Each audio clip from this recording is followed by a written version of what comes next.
दोस्तों, आप सभी का आपके अपने चैनल झारखंड फाइटर्स में आज हम लोग ज्योग्राफी में पृथ्वी की गतियां के बारे में जानेंगे कि पृथ्वी की गतियां किस तरह की होती है और उससे संबंधित प्रश्नों को देखेंगे। हमारे चैनल पे जो भी व्यूअर्स नए हैं हमारे चैनल को सब्सक्राइब करेंगे और आगे हम लोग महत्वपूर्ण प्रश्नों को देखेंगे जो हर तरह के किसी भी कॉम्पिटिटिव एग्जाम में आते हैं और यहाँ से पूरी तरह आने की प्रश्नों के आने की संभावना होती है।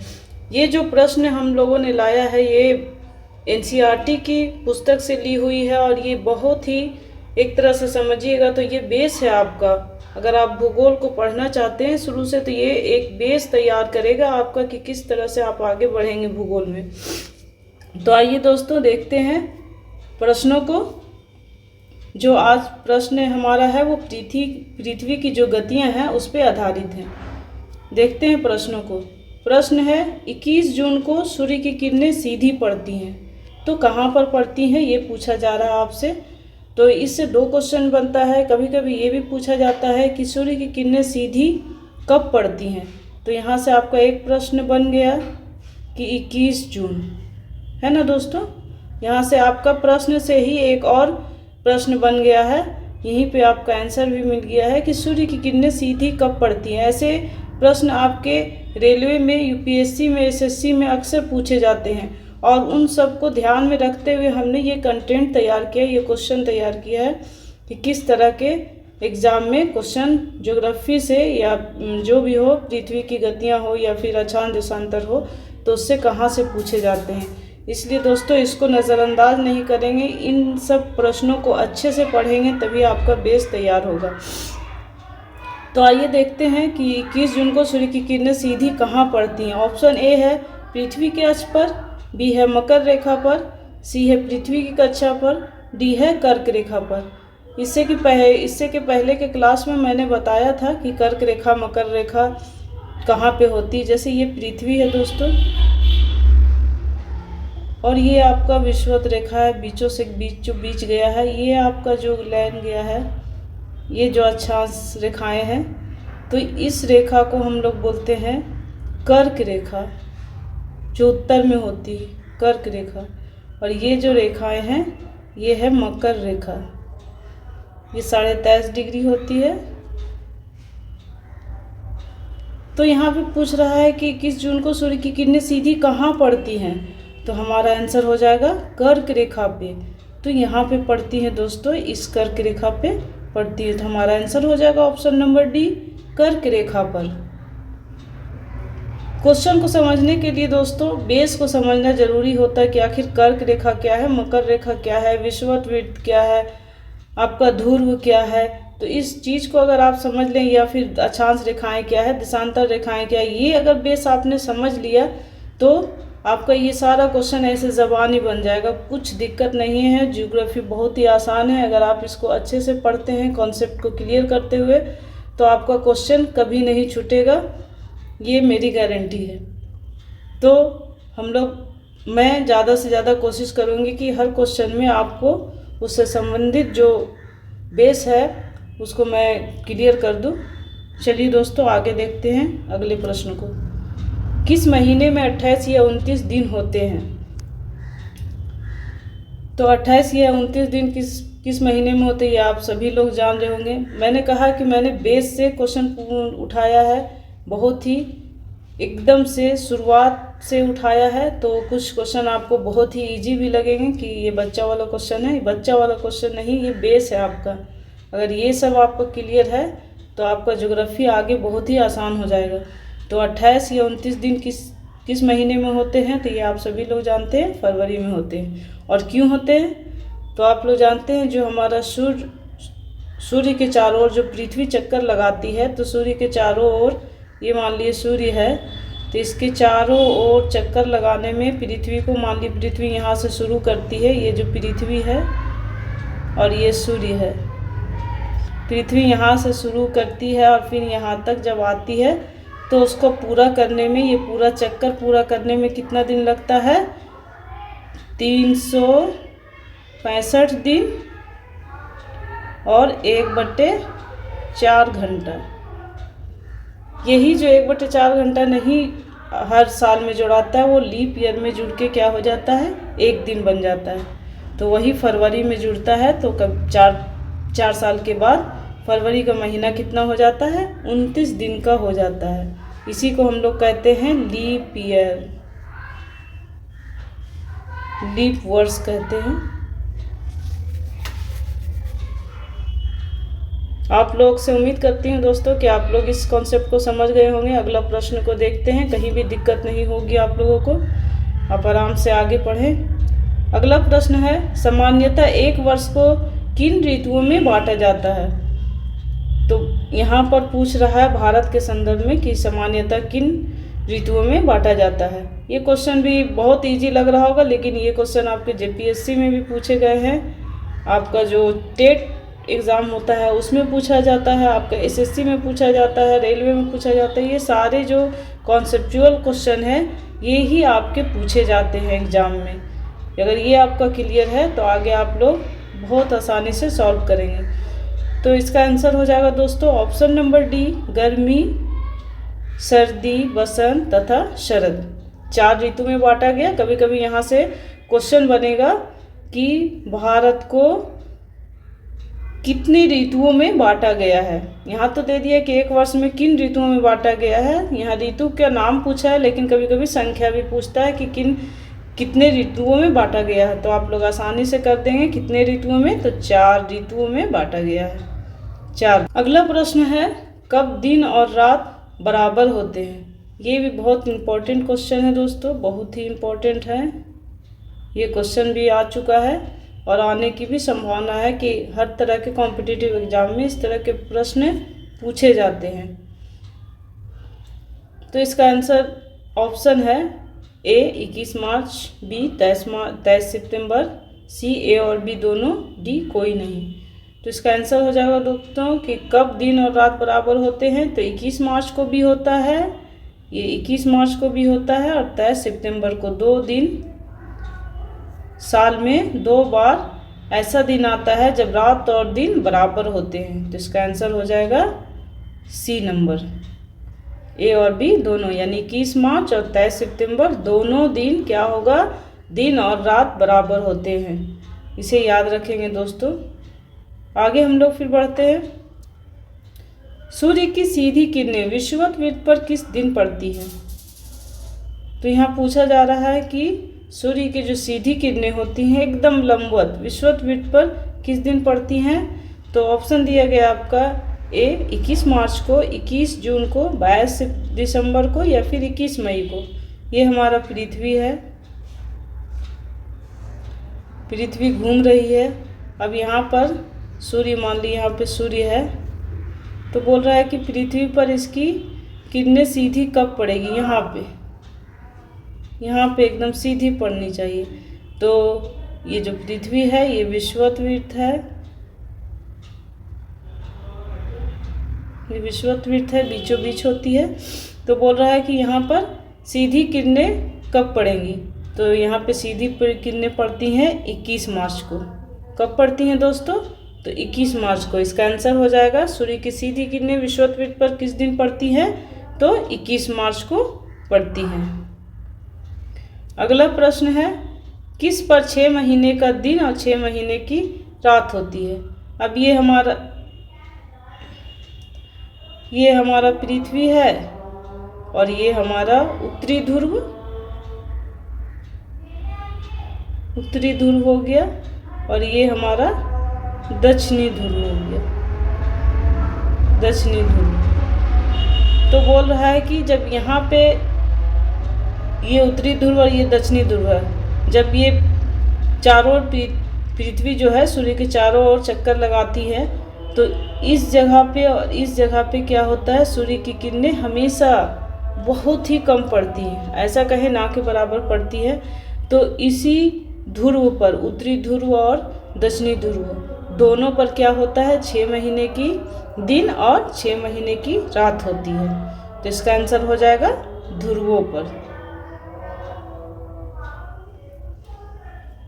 और अगर उत्तरी गोलार्ध और दक्षिणी गोलार्ध बोल देते तो आधा आधा भाग हो जाता, जो कि गलत होता है, इसलिए ये आंसर आपका नहीं होगा। कभी कभी आप लोग सोच रहे होंगे कि दक्षिणी गोलार्ध और उत्तरी गोलार्ध भी हो सकता है, लेकिन बिल्कुल नहीं। इसका आंसर हो जाएगा ऑप्शन नंबर सी, ध्रुवों पर, यहाँ पे और यहाँ पे 6 महीने का दिन और 6 महीने की रातें होती है। अगला प्रश्न है दोस्तों, ऋतु परिवर्तन पृथ्वी की किस गति के कारण होता है?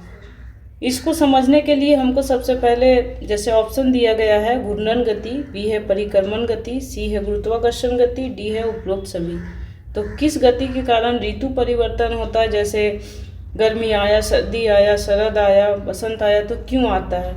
तो इसका एक वजह है, जैसे आप लोग सभी लोग लट्टू जरूर देखे होंगे खेलते हुए या खेले भी होंगे, तो लट्टू की गति को आप लोग नोटिस किए होंगे कि लट्टू किस तरह से घूमता है। मान लिए ये एक लट्टू है, ये एक लट्टू है, इसको जब हम लोग घुमाते हैं तो कैसे घूमता है? इस तरह से घूमता है, गोल गोल गोल गोल घूम रहा है। और कभी कभी ये लट्टू ऐसे से गोल गोल घूमते घूमते आगे बढ़ता है, फिर ऐसे ऐसे घूमते घूमते घूमते घूमते ये आगे बढ़ रहा है, अपने अक्ष पे भी घूम रहा है, ये अपनी जगह भी घूम रहा है और फिर अपना जगह को भी इस तरह से चेंज कर रहा है, करते जा रहा है, करते जा रहा है, अपनी जगह में भी घूम रहा है और फिर ये घूमते घूमते घूमते घूमते अपनी जगह में आ गया, यहाँ से यहाँ तक आ गया, फिर घूम रहा है घूम रहा है। तो ये जो पृथ्वी है उसकी भी गति इसी तरह की है। दो गति है पृथ्वी की, एक है पृथ्वी जो है वो अपने अक्ष पे ऐसे से गोल गोल घूम रही। पृथ्वी हमेशा 23.5 डिग्री अक्ष पे झुकी हुई है, ये सीधी नहीं है, 23.5 डिग्री झुकी हुई है। ये इस तरह से घूम रही है और फिर ये घूमते घूमते घूमते घूमते आती है, अपने जगह को छोड़ते हुए यहाँ जहाँ पे है वहाँ आ गई। ये सूर्य के चारों ओर घूम रही है, यहाँ सूर्य है तो सूर्य के चारों ओर ये घूम रही थी। ये जो अपने अक्ष पर घूम रही है, अपनी जगह में गोल गोल घूम रही, इसको कहते हैं घूर्णन। ये है घूर्णन गति। और जो यहाँ से यहाँ तक आई है, घूमते घूमते सूर्य का चक्कर लगाते लगाते फिर अपनी जगह में आ गई, ये गति होगी आपका परिक्रमण गति। तो ऋतु जो परिवर्तन होता है वो इस गति के कारण होता है, सूर्य के चारों ओर जो घूम रही है उसकी गति के कारण होता है। तो इसलिए इसका आंसर हो जाएगा दोस्तों ऑप्शन नंबर बी, परिक्रमण गति। उम्मीद करती हूँ दोस्तों कि घूर्णन गति और परिक्रमण गति को आप लोग अच्छे से समझे होंगे कि ऋतु परिवर्तन होता है जो वो पृथ्वी की किस गति के कारण होता है, तो परिक्रमण गति के कारण होता है, जो सूर्य के चारों ओर घूम रहा है उस गति के कारण होता है। और अपने अक्ष पर अपने ही केंद्र पर जो घूमता है उसके कारण दिन और रात होते हैं। यह मैं आप लोग को बता देती हूँ। अगला प्रश्न है, पृथ्वी की कौन सी गतियाँ हैं? तो पृथ्वी की कौन सी गतियाँ हैं मैंने अभी पहले ही आप लोग को बता चुका है। ऑप्शन में आपको दिया है परिक्रमण गति, घूर्णन गति, दोनों, ये अक्ष। तो पृथ्वी की दो गतियाँ होती हैं दोस्तों, एक है आपका परिक्रमण गति, दूसरा है घूर्णन गति। इस गति के कारण ऋतु परिवर्तन होता है, ऋतु परिवर्तन, और इस गति के कारण दिन रात बनते हैं, दिन और रात बनते हैं। ठीक है दोस्तों, तो इसका आंसर हो जाएगा ऑप्शन नंबर सी, दोनों। पृथ्वी की कौन सी गतियां हैं? तो दो गति है, मैं आप लोगों को याद भी कराते जा रही हूँ कि दो गति है, एक है आपका परिक्रमण गति, दूसरा है घूर्णन गति। अगला प्रश्न की ओर हम लोग चलते हैं। अगला प्रश्न है, पृथ्वी अपनी कक्षा में घूमते हुए सूर्य के चारों ओर एक चक्कर कितने दिन में पूरा करती है? तो अभी मैंने बताया कि सूर्य के चारों ओर पृथ्वी घूमती है, ठीक है, तो उसको घूमने में समय लगता होगा, तो वो समय कितना है? यहाँ सूर्य है दोस्तों और पृथ्वी अपनी कक्षा पे इस तरह से घूम रही है। पृथ्वी क्या कर रही है? ये सूर्य है और ये आपका पृथ्वी है। ये इस तरह से चारों तरफ चक्कर लगा रही है सूर्य की। तो इसको यहाँ से शुरू किया, यहाँ से यहाँ तक आने में कितना समय लगता है वो पूछ रहा है। तो इसका समय लगता है 365 दिन और 1/4 घंटे। तो 365 दिन है, वो तो आपका हम लोग जनरली जानते हैं 365 दिन आपका जनरल 4 साल के बाद क्या होता है कि 1/4 दिन जुड़ जाता है तो लीप ईयर हो जाता है, और फरवरी के महीने में ये 1 दिन बढ़ जाता है, 28 से क्या हो जाता है 29 हो जाता है। तो यहाँ से आपका 2-3 क्वेश्चन बनेगा कि लीप ईयर कैसे काउंटिंग होता है, लीप ईयर किस महीने में आता है और कितने दिनों बाद आता है, कितने वर्ष बाद आता है। तो 4 साल बाद आता है, और किस महीने में वो ये 1/4 दिन जो बचा हुआ है वो जुड़ता है, तो फरवरी के महीने में जुड़ता है, 28 से 29 दिन हो जाते हैं। तो इस चीज़ को आप लोग याद रखेंगे कि पृथ्वी अपनी कक्षा में घूमते हुए सूर्य के चारों ओर एक चक्कर कितने दिनों में पूरा करती है, तो 365 दिन और 1/4 घंटे। ठीक, ओके। आगे हम लोग बढ़ते हैं अगले प्रश्न की ओर। अगला प्रश्न है, पृथ्वी अपने अक्ष पर कितने घंटे में घूमती है। अब देखिए, मैंने इससे पहले आप लोगों को समझाया कि ये मान ली पृथ्वी है। ग्लोब आप लोगों ने दोस्तों देखा होगा, ग्लोब तो सबके पास होगा, अगर नहीं है तो आप लोग प्लीज़ ग्लोब एक ले लें, और ग्लोब से भी बहुत सारे ज्योग्राफी के क्वेश्चन आपको आसानी से सॉल्व हो जाएंगे। ये पृथ्वी है हमारा, और ये क्या है, अपने अक्ष पर थोड़ी सी झुकी हुई रहती है, 23.5 डिग्री।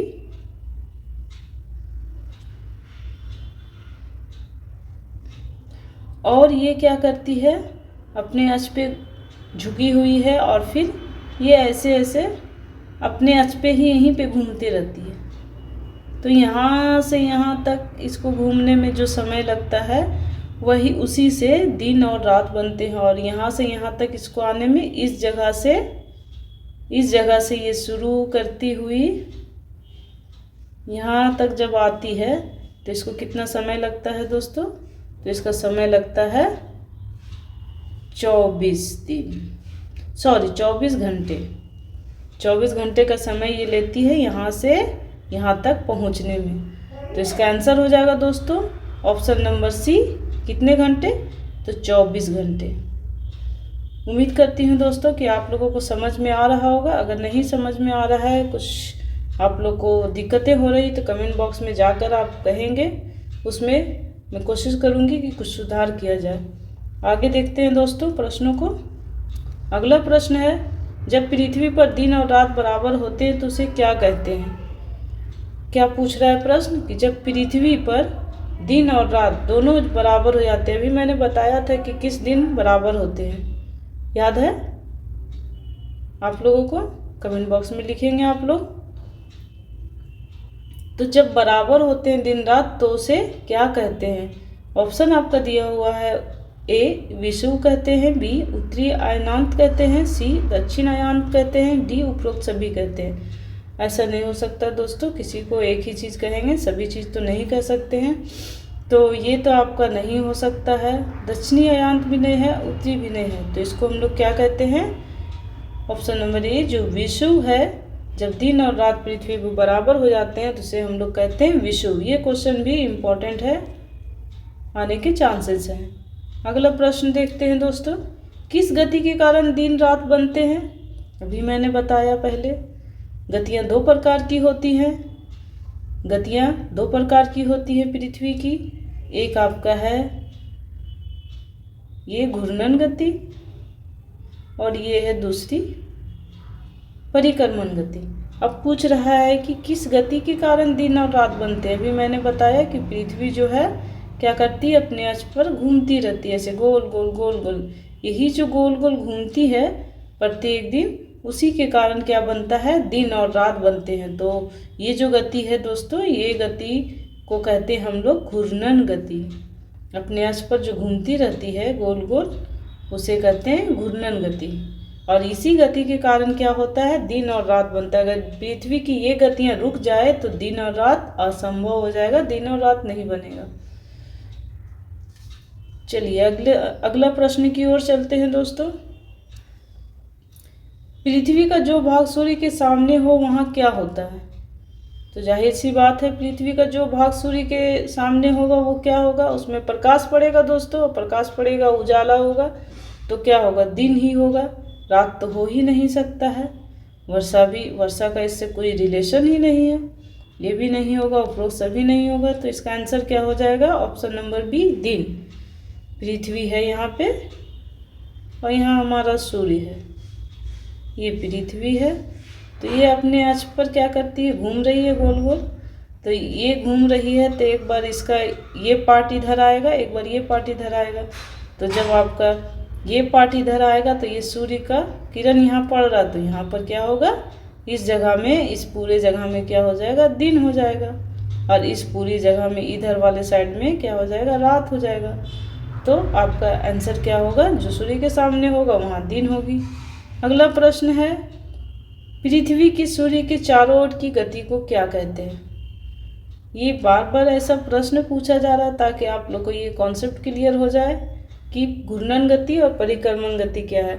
ये बहुत बड़ी बात है दोस्तों, ये बेसिक है। अगर आप लोग घूर्णन और परिक्रमण गति को समझ गए, उसके अक्ष को समझ गए, उसकी दिशांतर और अक्षांश रेखाएं समझ गए, विषुवत रेखा समझ गए, ध्रुव को समझ गए, तो पृथ्वी की इन सब चीज़ों को अगर आप अच्छे से समझते हैं तो फिर आगे के प्रश्न आपके लिए बहुत ही आसान हो जाएंगे। तो इसका आंसर हो जाएगा दोस्तों कि पृथ्वी की सूर्य के चारों ओर की गति को क्या कहते हैं, तो उसे परिक्रमण कहते हैं, जिससे क्या होता है, ऋतु बनता है। और इसमें कितना समय लगता है दोस्तों, तो 365 दिन और 1/4 घंटे का समय लगता है। इसे हम लोग अच्छे से याद रखेंगे। क्वेश्चन यहाँ से पूछे जाते हैं, मैं बार बार कह रही हूँ। अगर आप लोग किसी भी तरह के कॉम्पिटिटिव एग्जाम देते हैं तो आप लोग देखेंगे कि यहाँ से प्रश्न बनते हैं।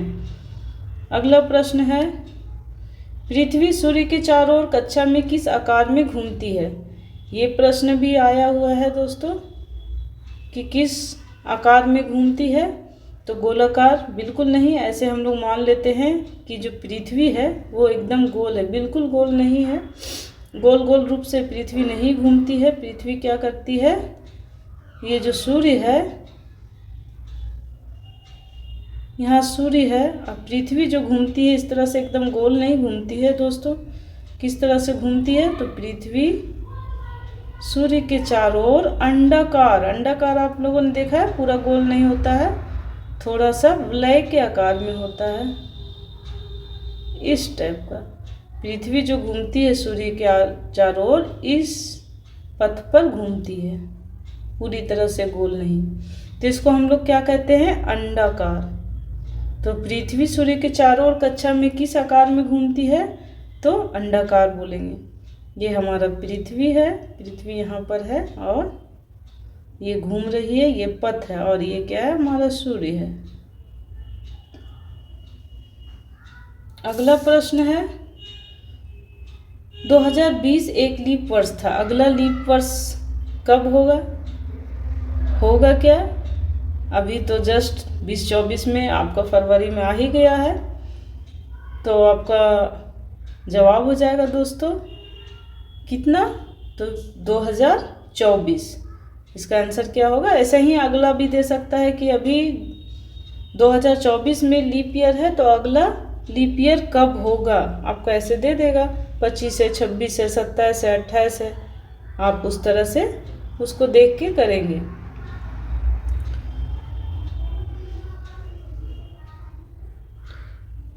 अगला प्रश्न है दोस्तों, किस मौसम में दिन छोटे हो जाते हैं। ये बहुत ही इजी क्वेश्चन है आप लोगों के लिए, सभी के लिए। तो ये बेस है, बेस से क्वेश्चन लिया गया है, इसलिए ये दिए हैं। ऐसा नहीं समझिए कि बहुत ही आसान क्वेश्चन दे दिया गया है, इसको समझने की बात है। तो इसका आंसर हो जाएगा दोस्तों कि दिन छोटे कब होते हैं, तो सर्दी के मौसम में होते हैं, ऑप्शन नंबर बी।